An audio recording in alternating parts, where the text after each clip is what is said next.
Supine arm springs on your Cadillac tower or springboard are really one of the best ways to build shoulder stability, strength, and integration. But I'm going to show it to you two different ways. From a spring coming from above, and since I'm on my Cadillac, we're going to do a spring coming from below as well, because it completely changes how you're working.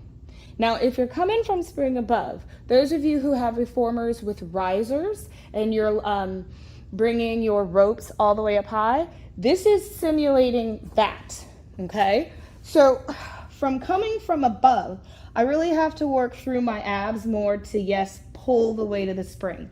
Because if I don't, and now remember when you're on your tower or whatever, the farther away from your springs, the more spring has to pull open, the heavier their spring's gonna be. So I don't know why I just moved down. I'm gonna move up because I have to talk and do Pilates, which we know is dumb, right? So spring tension is coming from above. So to avoid any of this rocking around and any of this shoving, right? I really have to get into my core so that I can pull the spring down into me, right? And when you go to a reformer with risers and your ropes are up high, you really need that strength, okay? Now here's the thing. To keep your shoulder integrated, you're really gonna have to work through that lateral core, okay? Because as soon as the spring hits you, the urge is going to be to pop into an internal rotation, especially since the abdominals are working and your body feels like it's going to pull into all this work. Now, if you're going to curve up into your 100, great, do that. But I want to stay in a neutral so we can really isolate and work the shoulder joint and the shoulder girdle. So as the humerus comes down and articulates inside the joint, we want the shoulder girdle, clavicle and scapula to stay as stable and placed on the thorax as possible. It's as the springs come up and your arms lift and the springs get lighter that's really, really the challenge, right? Your brain can totally figure out, I gotta work. But as soon as the arms start coming up and the spring is pulling, do you have enough opposition to keep your placement and really isolate the movement of the humerus in the socket versus allowing the spring to lift the entire shoulder girdle, which will also cause a displacement out of your neutral, probably towards something like this. But numerous things can happen. If you've got one of those tight gripper kyphotic people, then it's just more of that. You should really give them some pillows and things. That's a whole different video, okay? Right? But you've got your up and your down. You've got a forearm press to really isolate the work of your triceps coming up into that posterior shoulder. Now, what if we then take that to an opening like we did with a TheraBand? All of that is bringing you into a circling, right? You're teaching yourself that the arm can articulate inside a stable shoulder girdle that can have a nice home on top of a strong torso. Of course, we can take that into actually curving up into the 100. With the springs, it helps activate you into those abs way more, right? Versus just, and put your arms down and reach. Right? So now you have to say, pull that spring into you. Bring those coils of that spring open. Now, the springs have to keep opening. To do that, I have to keep reaching that way into the spring. If I continue to just keep pulling the spring down, you see what's going to start happening? I'm starting to get too, I don't like that. I'm going to shake that out. Right?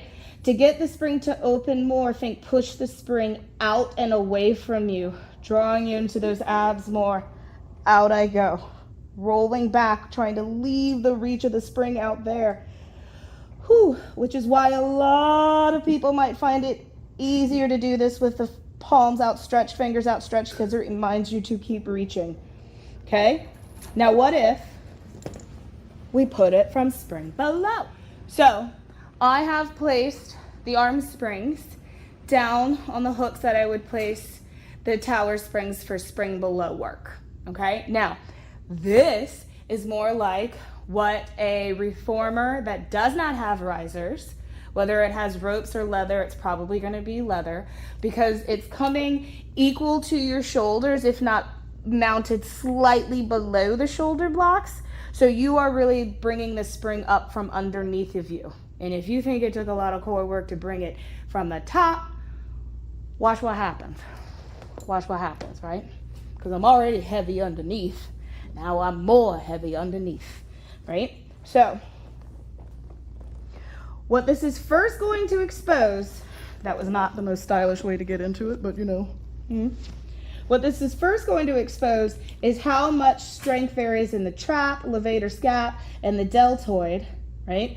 Because if it's stronger than anything in the back and side body in relation to the arms, as soon as the arms reach up, you're gonna see the spring push right into the strength of the traps and the levator scap, and you're gonna see it displace the shoulder girdle and almost take the humerus way up out of the socket.